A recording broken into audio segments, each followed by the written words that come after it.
Olá, aqui é a professora Adélia. Esta é a segunda aula de Cálculo 2 da segunda semana. Aqui vamos tratar do tema derivada direcional e gradiente. Dada uma função f de duas variáveis, nós vimos que as derivadas parciais de f em relação a x e em relação a y representam as taxas de variações da função nas direções paralelas aos eixos x e y, respectivamente. Agora, considere um ponto x0 e y0 no plano.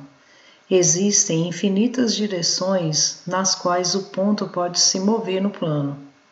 Para cada uma dessas direções, nós queremos calcular a taxa de variação instantânea de uma função f de duas variáveis no ponto x0 e y0.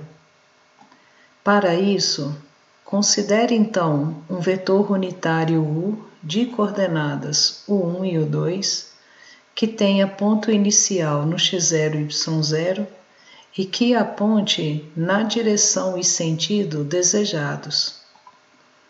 Este vetor, ele vai gerar uma reta L, que pode ser representada pelas equações paramétricas x de s igual a x0 mais s1, y de s igual a y0 mais s2, onde s é o parâmetro comprimento de arco. Observe que quando s for zero, o ponto correspondente na reta L vai ser o ponto inicial, x0 e y0.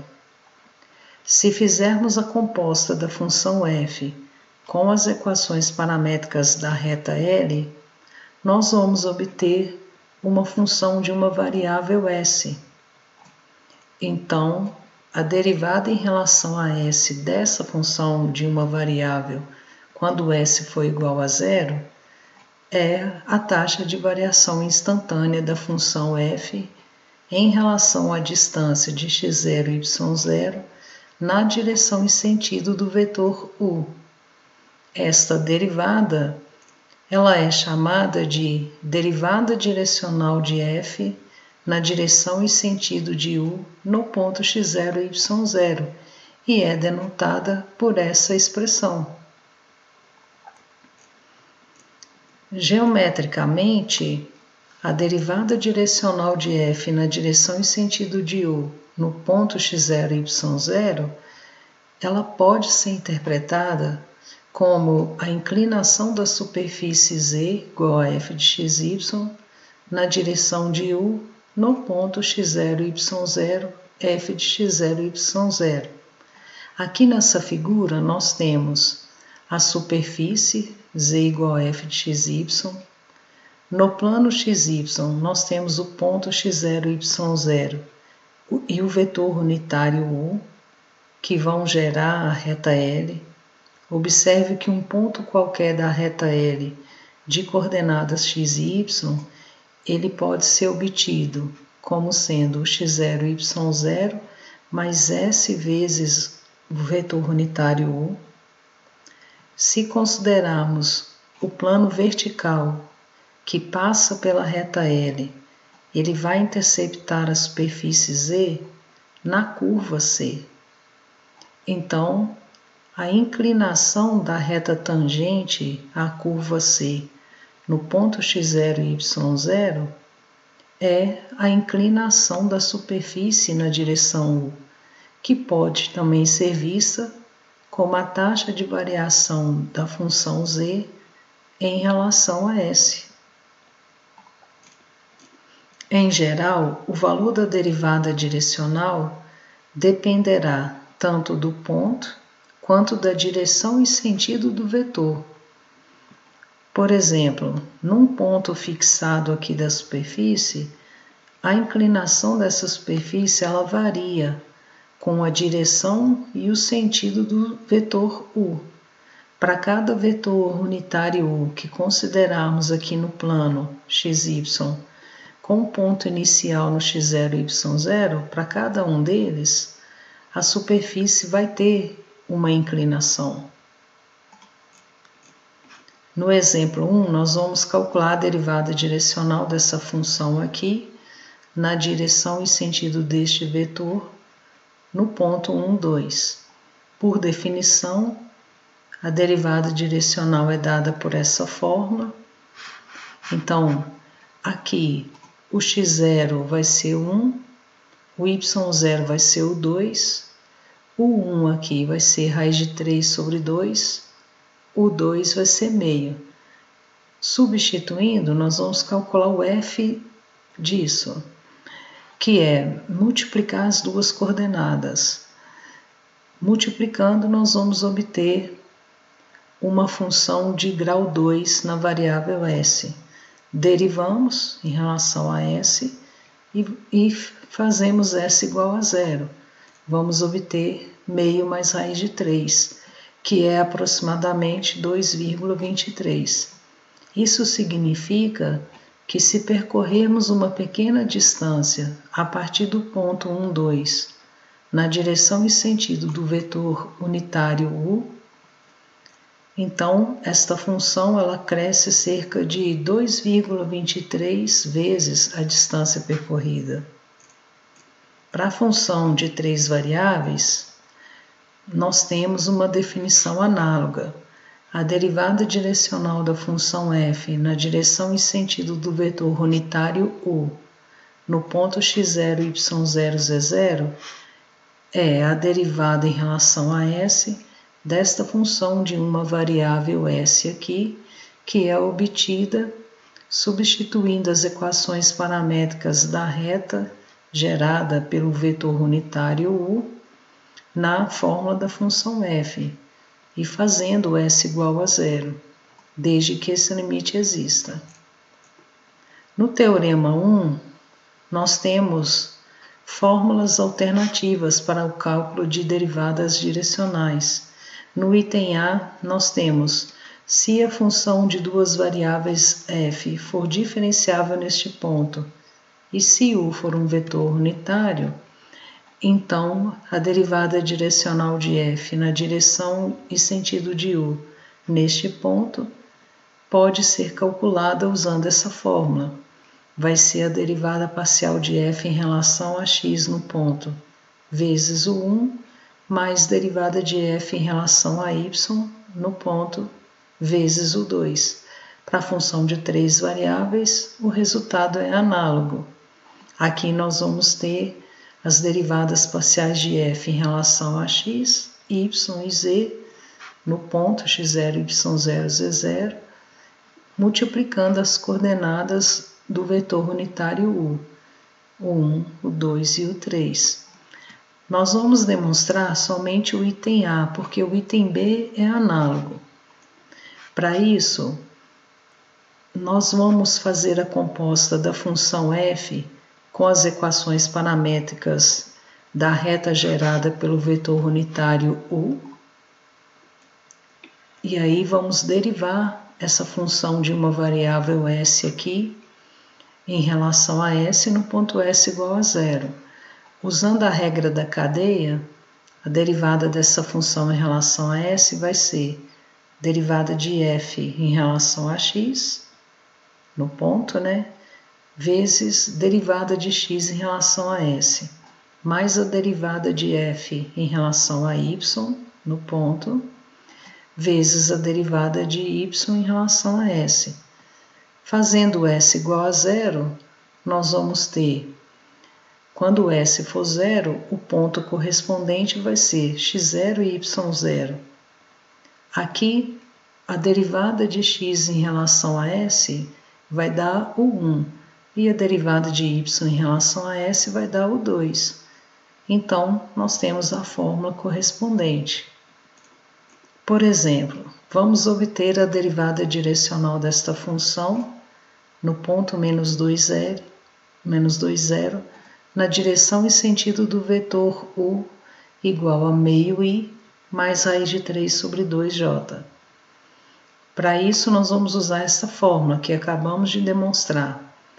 Vamos calcular as derivadas parciais de primeira ordem.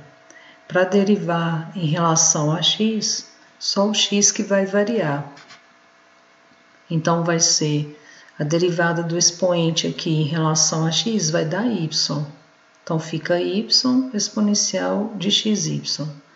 A derivada em relação a y, só o y que varia. A derivada do expoente aqui, ó, em relação a y, vai ser x. Então, a derivada dessa função em relação a y vai ser x exponencial de xy. No ponto menos 2, 0, aqui nós vamos ter que o f em relação a x no menos 2, 0 vai dar 0, e derivada de f em relação a y no menos 2, 0 vai dar menos 2. Vamos calcular a norma do vetor u, só para verificarmos se ele realmente é um vetor unitário. A norma dele é definida dessa maneira, vai ser a raiz quadrada de meio ao quadrado mais raiz de 3 sobre 2 ao quadrado, que vai dar 1. Então, realmente, ele é um vetor unitário. Sendo assim, nós podemos substituir nessa forma. A derivada direcional, então, vai ser o f em relação a x neste ponto vai dar 0, vezes o 1 vale meio. Derivada de f em relação a y neste ponto vale menos 2, o 2 vale raiz de 3 sobre 2. Vai dar, então, menos raiz de 3.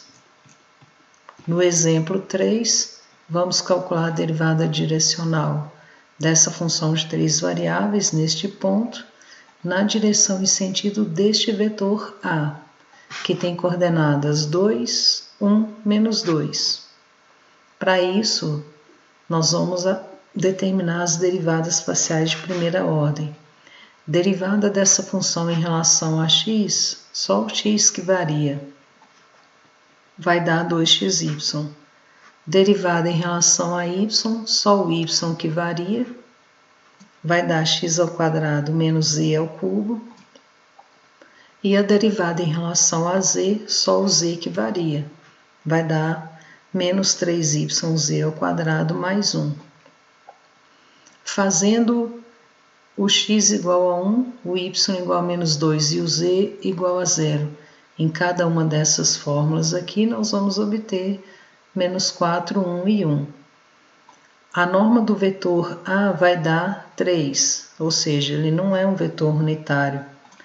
Nós temos que determinar um vetor unitário que esteja na mesma direção e sentido do vetor A, porque nós não podemos mudar a direção e o sentido desejados. Para isso, basta normalizar o vetor, ou seja, nós vamos dividir o vetor pela norma dele, que dá 3. Então, o vetor unitário correspondente vai ser esse aqui, que tem coordenadas 2/3, 1/3, menos 2/3. Então, a derivada direcional vai ser menos 4 que multiplica 2/3, mais 1 que multiplica 1/3, mais 1 que multiplica menos 2/3, vai dar menos 3. O gradiente. Se f for uma função de x e y, então o gradiente de f é o vetor definido por nabla f de xy igual derivada parcial de f em relação a x, no ponto xy, na direção de y, mais derivada parcial de f em relação a y, no ponto xy, na direção de j. Observe que o gradiente ele é o vetor cujas coordenadas são as derivadas parciais de f de primeira ordem. Para uma função de 3 variáveis, o gradiente vai ser um vetor no espaço tridimensional, portanto, ele vai ter 3 coordenadas, e essas 3 coordenadas são exatamente as derivadas parciais de primeira ordem, f em relação a x, f em relação a y e f em relação a z. Sendo assim, nós concluímos que a derivada direcional de uma função f na direção e sentido de um vetor unitário u num ponto x0 e y0 é o produto interno do vetor gradiente pelo vetor unitário u. Para uma função de 3 variáveis, o resultado é análogo. Vai ser o produto interno do vetor gradiente pelo vetor unitário U. Propriedades do gradiente. Seja f uma função de duas ou três variáveis e denotamos por P o ponto x0, y0 ou x0, y0, z0, respectivamente. Suponha que f seja diferenciável no ponto P. Nós temos os seguintes resultados. Se o gradiente for nulo no ponto P, então todas as derivadas direcionais de f no ponto P são nulas.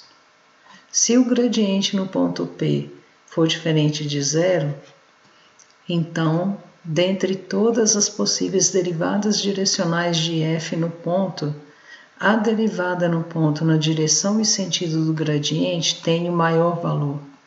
O valor dessa derivada direcional máxima no ponto é a norma do gradiente.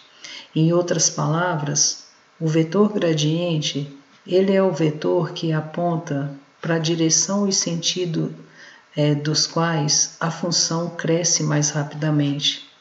No item C, se o gradiente da função no ponto for diferente de zero, então, dentre todas as possíveis derivadas direcionais da função no ponto, a derivada no ponto no sentido oposto ao do gradiente tem o menor valor.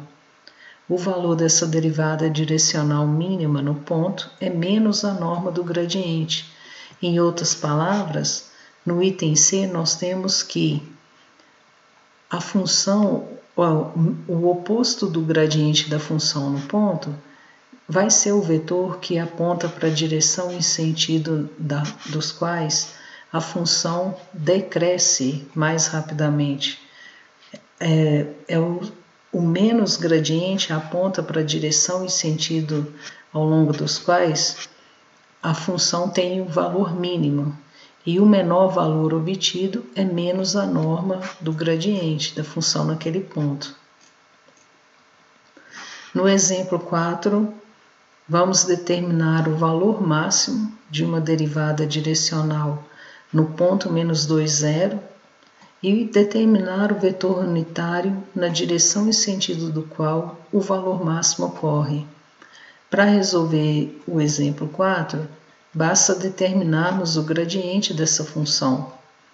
Nós vimos que o gradiente é um vetor, no caso aqui, vetor no plano, cujas coordenadas são as derivadas parciais de primeira ordem dessa função.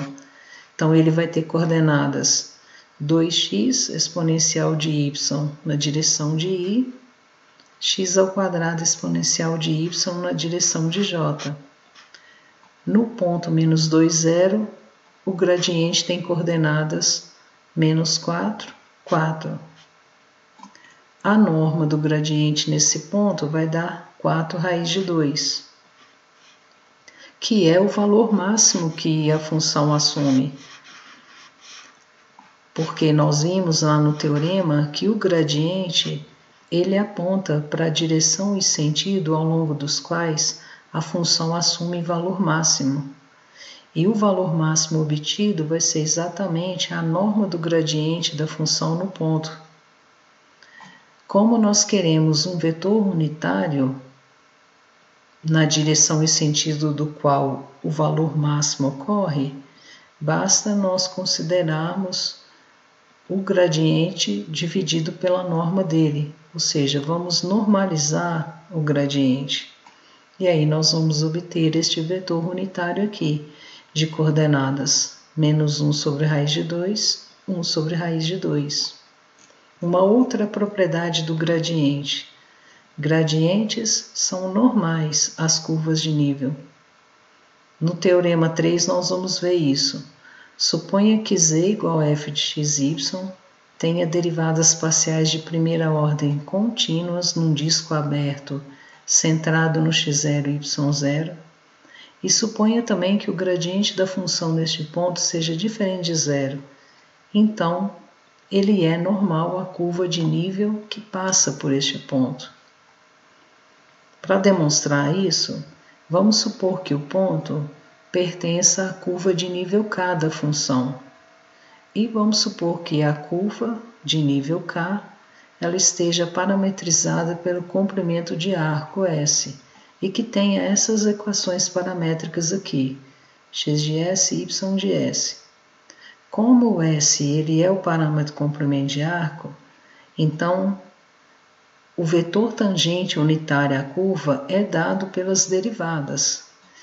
O vetor tangente unitário ele vai ser derivada de x em relação a S na direção de I, mais derivada de y em relação a S na direção de J.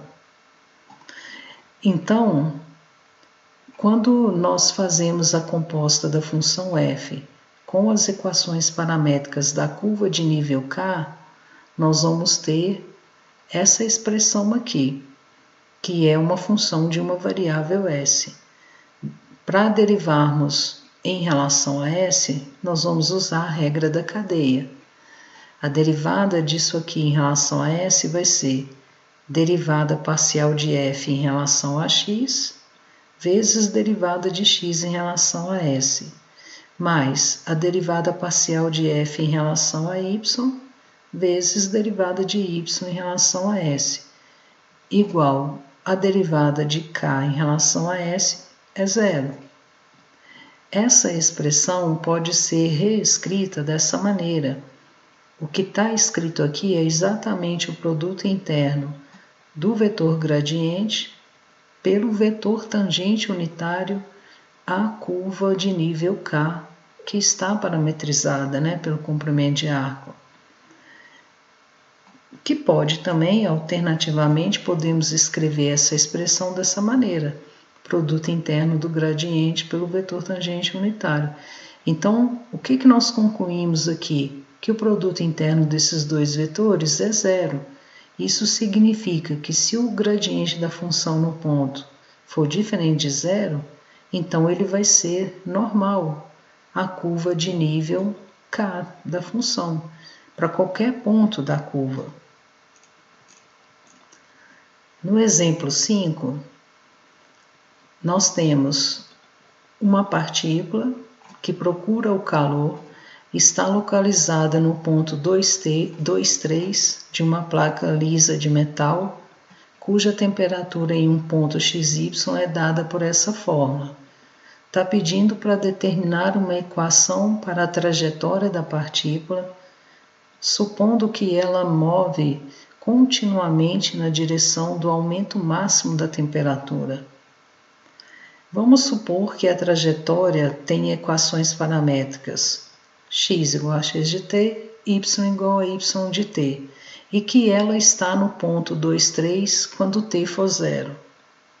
Como a partícula se move na direção do aumento máximo da temperatura, então a direção do movimento no instante t está na direção do gradiente, porque nós vimos que o gradiente aponta para a direção e sentido ao longo dos quais a função tem crescimento máximo.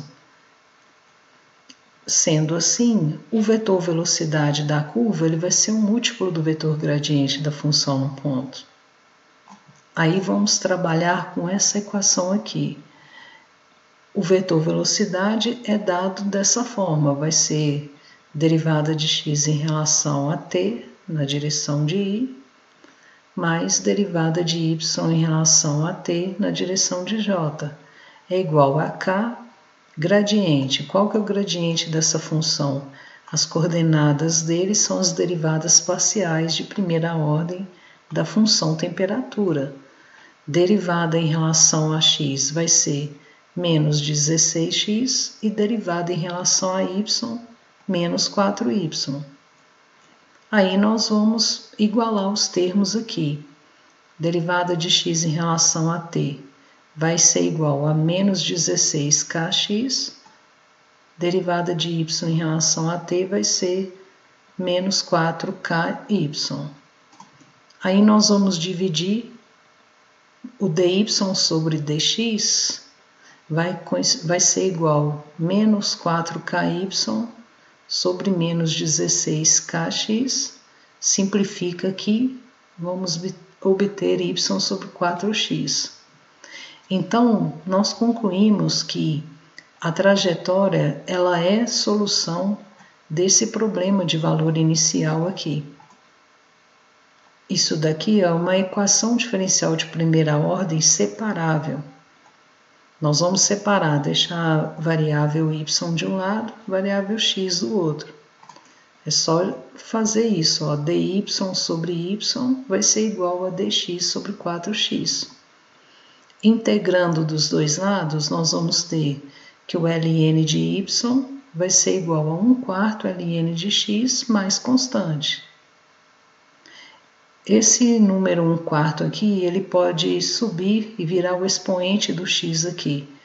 Ou seja, nós vamos ter que o ln de y vai ser o ln de x elevado a 1/4 mais uma constante. Elevamos a exponencial aqui, calculamos a exponencial dos dois lados, nós vamos ter que o y vai ser exponencial do ln de x elevado a 1/4 vezes exponencial de c. Exponencial do ln de qualquer coisa é a coisa, então aqui vai dar x elevado a 1/4 vezes exponencial de c. Agora nós vamos usar que o y de 2 vale 3. Então no lugar do x nós vamos colocar 2, no lugar do y 3. Aí nós vamos ter que o exponencial de c aqui, ó, vai ser o 3 dividido por 2 elevado a 1/4, ou seja, a raiz quarta de 2. Então, a equação da trajetória vai ser y igual a 3 sobre raiz quarta de 2, que multiplica x elevado a 1/4. Esta é a equação da trajetória. O gráfico dela e o mapa de contornos da função temperatura estão aqui nessa figura. Essa aula foi baseada no livro do Howard Anton, Cálculo Volume 2. Um abraço e até a próxima.